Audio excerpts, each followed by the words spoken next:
Senator Risa Ontiveros gusto imbitahan si Pastor Kibuloy sa Senado. Please like and share.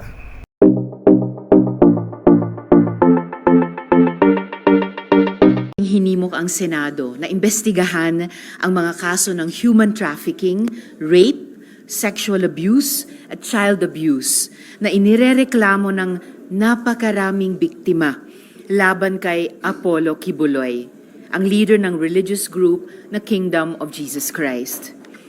Hindi yan chismis. Testimonya na ng mga biktima ang hawak natin laban kay Kibuloy. Ngayong umaga, bago ako magpatuloy, kilalanin natin si Elias Jackson, dating miyembro ng Kingdom of Jesus Christ, na ikikwento ang mga karanasan niya. 1999 po, hindi po ako nakapagtapos ng second year high school noong time na yun. Kunti na lang, last exam na lang sana. May dumating na yung parang youth leader na nag-invite sa amin, yung papa ko, mama, kinausap na mayroon daw activities. Yung May kasi yun, papasok na yung May, yung youth camp, tinatawag na youth camp. Nadala po ako, isang bus po kami noon, mga young people po, mga underage kadalasan sa amin. 15 years old po ako, nagsusolicit kami, di Pulog, so punta kami ng Pagadian, sa Bonga del Sur, sa Bonga del Norte, buong Misamis Occidental, buong Misamis Oriental. So marami kaming Christine noon, kaidaran ko. Pinapaglimos kayo, basically. Solicit na yan. Minsan tatlo kami, nangaharana, mga beginners. Akala ko nga yung remittance na 150 araw-araw noong 99, malaki na yun. First time yan po. Yung pala, tag 800, 1,000, hindi pa palas na kontento noon.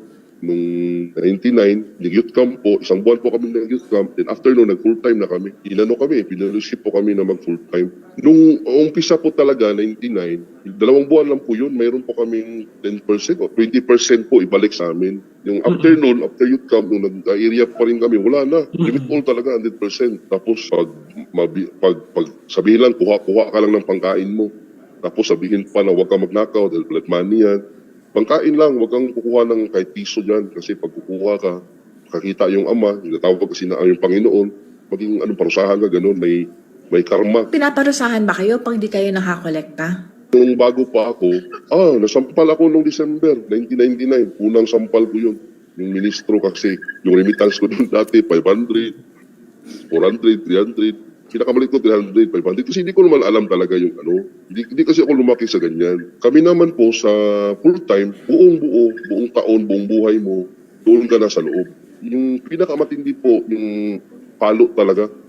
Noong 2000, hindi ko malimutan, mahigit 50 yung pinalo doon sa gym. Alam mo yung pumapalo, yung parang papalo ng ahas? Paano mo nalaman na si Kibuloy yung nag-order nun at hindi lang yung mga underlings niya? Una kasi, pinipilusit niya lahat. Sinasabi niya ganyan, na parusahan niya, tapos magagalit niya siya, tapos inuutusan niya yung ministro. Noong 2014, higit 100 ang pinalo. Kasali po ako doon, 100 bawat isang lalaki. Mahigit. Isang babae doon, 100 pinalo. Halos magapang na pagkatapos. Dapa ka talaga. Alam mo yung ganito kakapal na, yung parang paddle na pinapakita doon sa mga ising. Maliit lang doon ng konti, tapos makapal lang doon ng konti. Ganun pong pinapalo sa amin.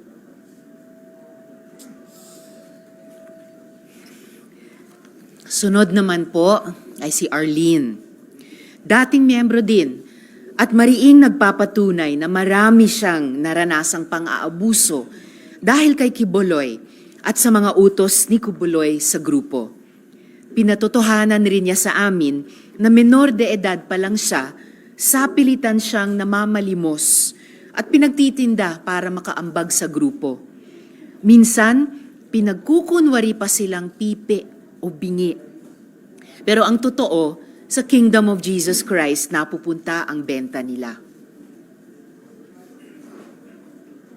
Hello po, magandang umaga at magandang araw po sa ating lahat dyan sa Pilipinas. I am Arlene Stone. I am here in Minnesota, USA. Isa po ako sa mga pastoral ni Pastor Apollo C. Kibuloy nung ako po ay nandoon kasama nila. Ang ibig po sabihin ng pastoral, tayo po ay member sa inner circle. Dalawang uri po ang pastoral, merong inner circle at innermost circle. At ako po ay nabilong sa inner circle. I was 15 years old po nung una po ako na-convert kay Kibuloy. At pinasabak po kami, namamalimos po ako doon sa Amoranto. Pinadala po kami from Davao to Manila para mamalimos po at ang una ko pong natirahan, una po namin natirahan ng aking sister ay Amoranto Coliseum dyan sa Cubao noong 1991 po. At pinapapanggap po kami ng mga pipi at bingi at mga fake na student po. May dala-dala po kaming iba't ibang association para kami po ay lumikom ng pera. Isa po sa mga association na dala namin ang CGF, Children's Joy Foundation, Pag-asa ng Buhay, Pagdamay sa Dukha Association, Shivers, Psalms of David. 7 po yung association. Nakalimutan ko po yung iba, but I have written that up somewhere. Kaya po kami pinapapanggap na bilang estudyante at mga pipi at bingi para kami po ay makakuha ng mga simpatiya sa mga tao at malaki po ang aming remittance. Hanggang kalaunan po ay pinagpatinda po kami ng mga puto at kutsinta dyan sa Maynila. Pero bago po kami pinapagtinda dyan sa Maynila, nag-umpisa po kaming magtinda ng puto at kutsinta sa Davao. Hanggang kami po ay traffic sa iba't ibang panig ng Mindanao. Isa po ako sa bestseller ni Kibuloy, kaya ako po ay isa sa mga naipadala sa Maynila upang kami po ay magtinda ng mga puto at kutsinta. Kapag kami po ay hindi po makakota at hindi po mabinta ang aming mga paninda, kami po ay may mga punishment. Isa po sa punishment namin ay pinapalo po kami, pinapa-fasting, pinapahiya po sa harapan ng mga workers. At kami po ay dinidisfellowship. At ako po ay nakaranas mismo ng pamamalo galing kay Kibuloy. It was 60 slashes po at ako din po ay nakaranas na babatukan ni Kibuloy. At ako din po ay nakaranas na ipahiya sa harapan ng mga members at workers ni Kibuloy. Bilang pastoral po, ako po ay nagmamasahe ni Kibuloy at sa kanyang mga spiritual wives. At noong una po akong magsalita, in 2019, ako po ay inalok nila na bayaran upang manahimik. Pero hindi ko po tinanggap ang alok na yon dahil ako po ay maganda naman po ang ating trabaho dito sa States at malaki naman po ang aking kinikita dito. I am blessed, kaya hindi ko po tinanggap yon kasi ang importante po sa akin ang mabigyan ng justice ang aking mga kasamahan na sobrang inaboso. It's not just for me but for my people who were very abused, especially po sa mga minors, no, na mga inaboso ni Kibuloy. Yun po ang masakit para sa akin. Marami po akong mga kausap ng mga survivors from different part of the world po. At sa akin po sila lumalapit, nag-vent out po sila sa kanilang mga struggles. Kaya po ako ganito, courageous para po sa kanila, hindi po para sa akin. Kasi ako po ay nakapag-umpisa na at nalagpasan ko na po ang struggle na mag-umpisa sa bagong buhay. Pero ako po ay nasasaktan para sa kanila kasi marami po sa kanila that until now, they are struggling. Especially po yung mga minors na masyadong inaboso ni Kibuloy. Doon po ako masyadong nasasaktan.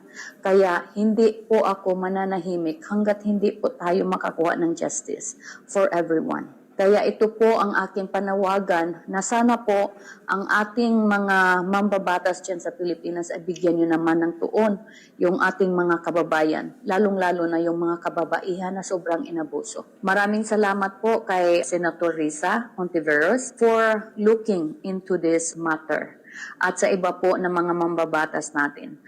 Hello po, magandang umaga at Mukhang nagpapatuloy po ang ganitong mga gawain. Ipapakita ko po ngayon ay isang screenshot mula sa mga group chat kung saan kasama ang mga miyembro ng KOJC. Sabi po ng informant namin, dito sa screenshot makikita ang mga instructions na quote, encouraged ang guitar, tamborin o ukulele sa kanilang pamamalimos. Hindi din daw basta-basta nakakalabas ng WH o worker house ang tirahan ng mga nagsosolicit o naghaharana. May penalty din na sinasabi kapag may violations. Ngayon, taon lang po ang screenshot na ito. So this is still happening. This is human trafficking. Marami na ring biktima ang hanggang ngayon ay naglalakas loob na makipag-ugnayan sa amin para magsiwalat ng paglulurak ni Kibuloy ng kanilang dignidad upang maghanap ng hustisya. But this is not easy for many victim survivors. Marami sa kanila, balot pa rin sa takot na ihaharas sila, nagugulpihin sila, napapatayin sila. These are very real fears that they are living with. But I hope that through the filed resolution and eventual investigation, they will be empowered to tell their truth and seek justice.